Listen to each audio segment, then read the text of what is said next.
قال الله تعالى في القرآن الكريم أعوذ بالله من الشيطان الرجيم بسم الله الرحمن الرحيم يا أيها الذين آمنوا لا تلهكم أموالكم ولا أولادكم عن ذكر الله ومن يفعل ذلك فأولئك هم الخاسرون صدق الله العظيم.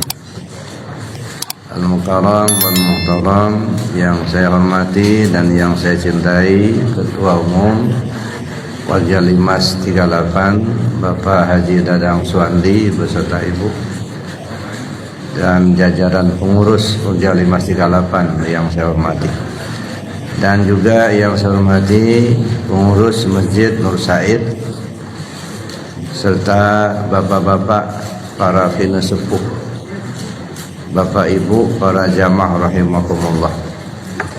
Alhamdulillah, bersyukur kita kepada Allah Subhanahu wa taala. Di pagi hari ini Allah takdirkan kita dapat bersama-sama melaksanakan salat subuh berjamaah. Mudah-mudahan amal ibadah kita mendapatkan ridha dari Allah Subhanahu wa taala. Amin Allahumma. Pada kesempatan yang singkat ini kita masih melanjutkan kajian kita tentang amal yang tarekat. Di sini pengesabah di bukunya Miftahus Sudur mengatakan qala Syekh Al-Qadiri rawa Ibnu Hibban fi sahih marfu'an la yadhkuruna qaumun fid dunya 'ala al-firasil mahmadah yudkhiluhumullahu al-jannatil 'ulla wa fihi dalilun ala anna al-muluk wal amara wa man yajri majrahum min ahli ad-dunya wal manasib la tamna'uhum hasamatuhum wa rafahatuhum an dzikrillah ta'ala wa hum fi dhalika majurun musabun yudkhiluhumullahu bi rahmatihil jannatil 'ula al-anwarul qadsiyah. Syekh Ali Al-Qadiri berkata, apa kata beliau? Ada kaum yang ingat kepada Allah di atas kasur yang terbentang.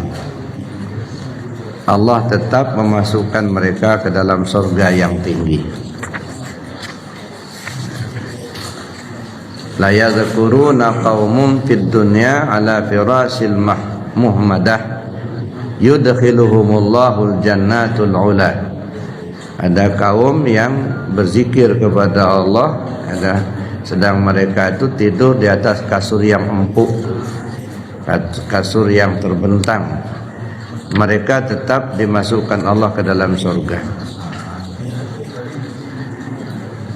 Apa yang dimukakan itu menjadi dalil bahwa para raja, para presiden, para gubernur, para menteri, para penguasa, dan seluruh warga dunia yang mempunyai kedudukan tinggi, kedudukan derajat tinggi sebagai presiden, penguasa, menteri,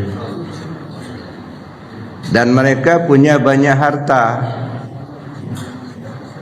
punya banyak duit, kedudukan yang terhormat, ternyata tidak menghalangi mereka untuk berzikir kepada Allah.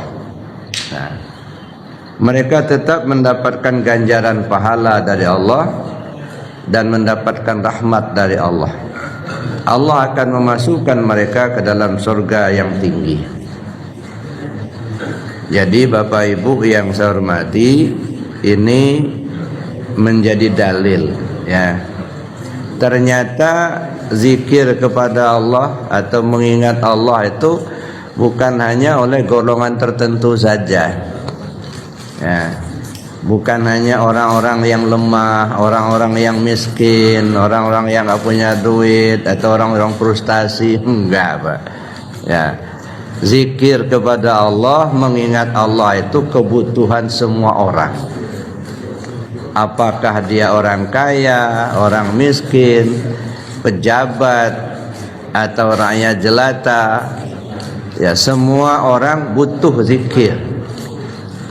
Nah, di sini pengasabah mengungkapkan la yadhkuruna qaumun fid dunya 'alal firasil muhmadah yudkhiluhumullahu jannatul 'ula. Ada kaum yang mengingat Allah tidur di kasur yang empuk.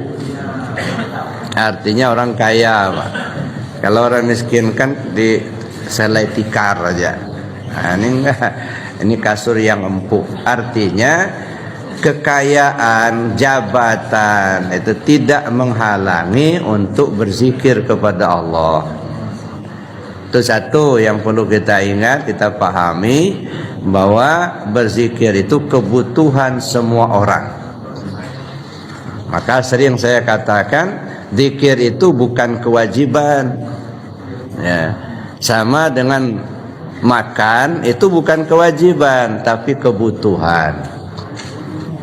Bedanya kalau makan nasi itu kebutuhan tubuh, sedangkan zikir itu kebutuhan ruh. Nah, jangankan kita manusia, Pak, ya, cacing aja yang lemah itu zikir kepada Allah. Kalau dia enggak zikir, enggak bisa menembus tanah yang keras, kan? Jangankan cacing, binatang, tumbuh-tumbuhan berzikir, yusabbihu lahu ma fis samawati wal ard. Semua isi langit dan bumi bertasbih kepada Allah. Jadi itu Bapak Ibu yang saya hormati, zikir itu kebutuhan semua orang. Ya, baikkah dia penguasa, apakah dia orang kaya, orang miskin, rakyat jelata, semua. Ya, kenapa kita butuh zikir? Pertanyaannya, kenapa kita harus berzikir? Kita butuh zikir. Ya, banyak hadis yang mengungkapkan, antara lain Allah berfirman dalam hadis kursi, "Idza dzakartani syakartani wa idza nasitani kafartani." Kalau kalian ingat aku, itu tandanya kamu syukur. Tapi kalau kalian lupa aku, tandanya kalian kufur. Kalau ingat Allah tanda syukur, kalau lupa sama Allah tanda kufur. Itu aja satu, ya. Jadi kalau kita ingat Allah tanda syukur. Tidak ingat Allah kufur. Kita ambil contoh. Ini air, ya. Sedunia ini tak ada orang yang bisa bikin air, ya. Paling-paling ngebor tanah, keluar air, disuling, masuk, dikemas, masuk plastik, ini dijual. Tapi yang bikin air nggak ada. Ini sekarang lagi kemarau, kewalahan kita, nggak ada yang bisa nurunkan hujan. Ada. Iya. Cuman Allah yang bisa bikin air. Air ini sejak dari semula dijadikan Allah sampai sekarang, dia tidak pernah berkurang dan tidak pernah berlebih. Ya, dia tetap. Mungkin di daerah kita ini berkurang, tapi dia pergi ke daerah lain. Dan air ini tidak pernah terkontaminasi dengan kotoran. Kalaupun dia tercampur kotoran, hanya kotoran itulah yang kotor. Nanti airnya menguap, berangkat dia, bersih lagi, kotoran tinggal. Nah, beda dengan kita ini, ya, megang duit dikit aja udah terkontaminasi sama duit yang kamu zikir lagi, ya. Nah, ya. Kalau air enggak terkontaminasi. Biar sebanyak apapun kotoran yang masuk ke air, yang air tetap bersih. Yang kotor itu ya kotoran, katanya. Nanti airnya menguap, bersih lagi. Nah, ini air, gitu ya. Dan ini kebutuhan kita, ya. Siapapun butuh air. Sampai-sampai ada istilahnya apa? Air kehidupan katanya. Ya, air kehidupan. Artinya apa? Dengan air semua manusia butuh. Ya, kita haus, nah silakan minum Pak. Apa-apa. Saya nggak tahu ini airnya bisa diminum atau tidak nih. Bisa ya? Coba kita cek dulu lah.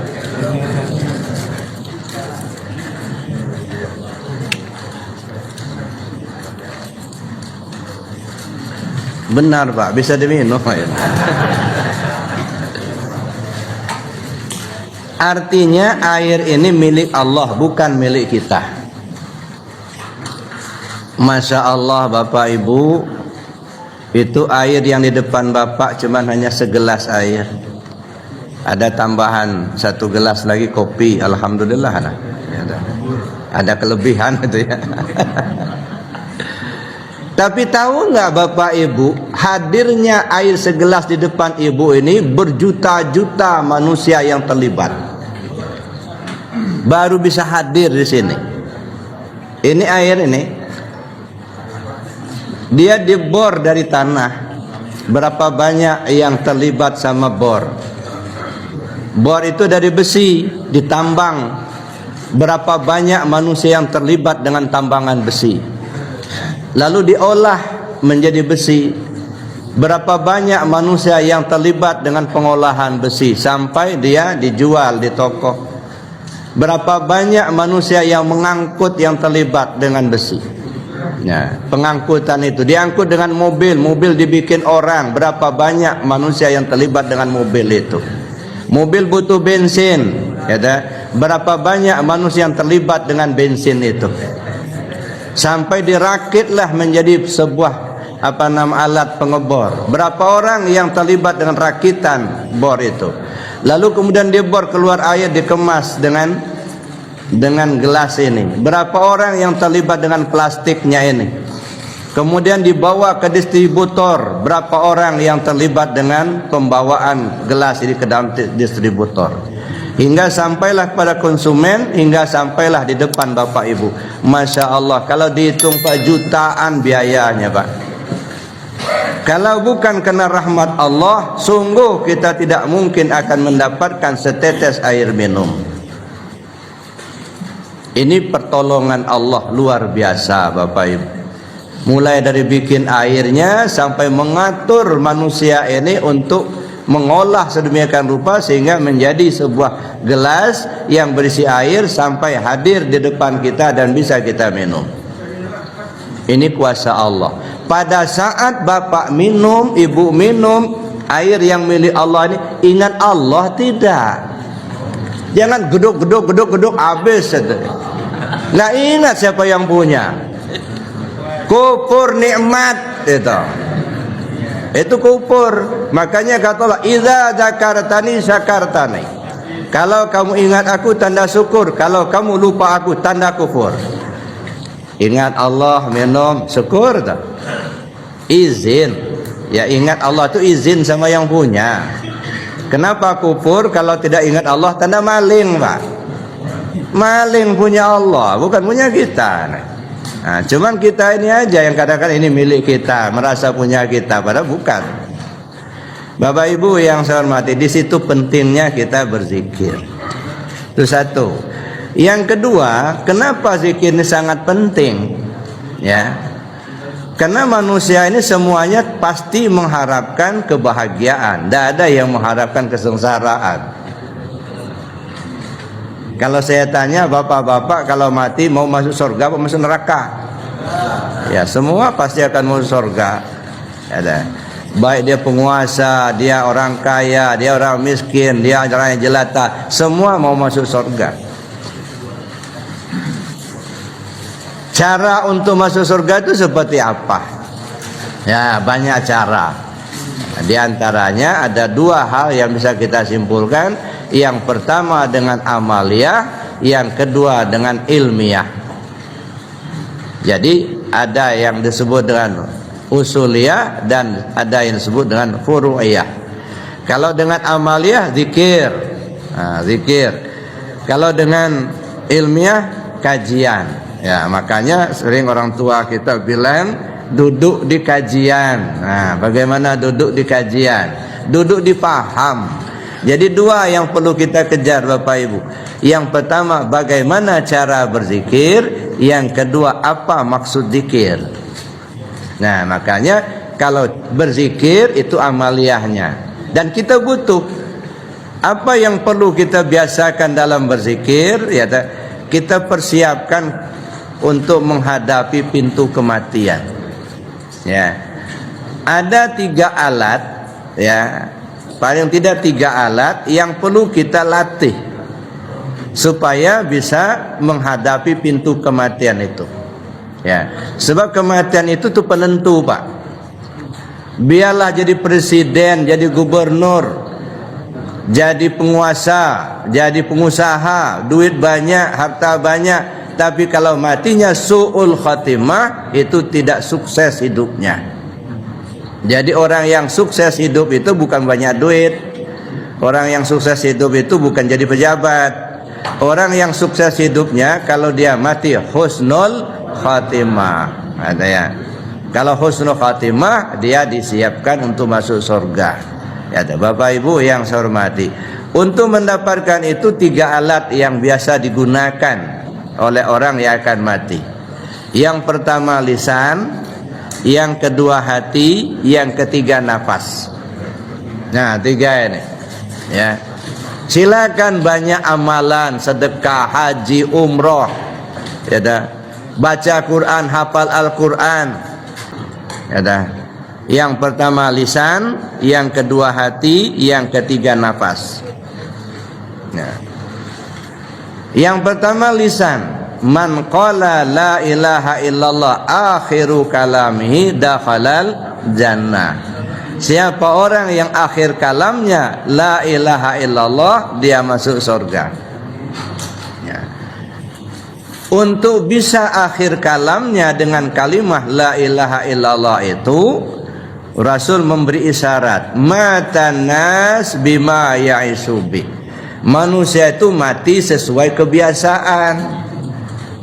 Nah, oleh karena itu biasakan dulu lidah ini nyebut la ilaha illallah, supaya begitu kita akan meninggal hadir kalimat itu, karena sudah terbiasa. Maka saya katakan ini kalimat jangan dianggap tawaran murahan. Oh, kalau begitu ingat-ingat aja la ilaha, kalau mau mati nggak usah sholat, nggak usah ibadah yang lain, masuk surga. Ya nggak bisa, Pak. Ya, ini tawaran mahal, Pak. Saking sulitnya untuk menghadirkan kalimat itu bagi orang yang akan meninggal, saking sulitnya. Kalau bisa hadiah surga, kalau bisa. Banyak nggak bisa, Pak. Ya. Ada yang mencaci maki zikir, nggak senang zikir la ilaha illallah, silakan saja mumpung masih hidup. Nanti kalau sudah mau mati baru tahu pentingnya zikir. Ada dulu kisahnya, Pak, di satu tempat, nggak usah sebutkan tempatnya. Ada yang benci betul dengan zikir.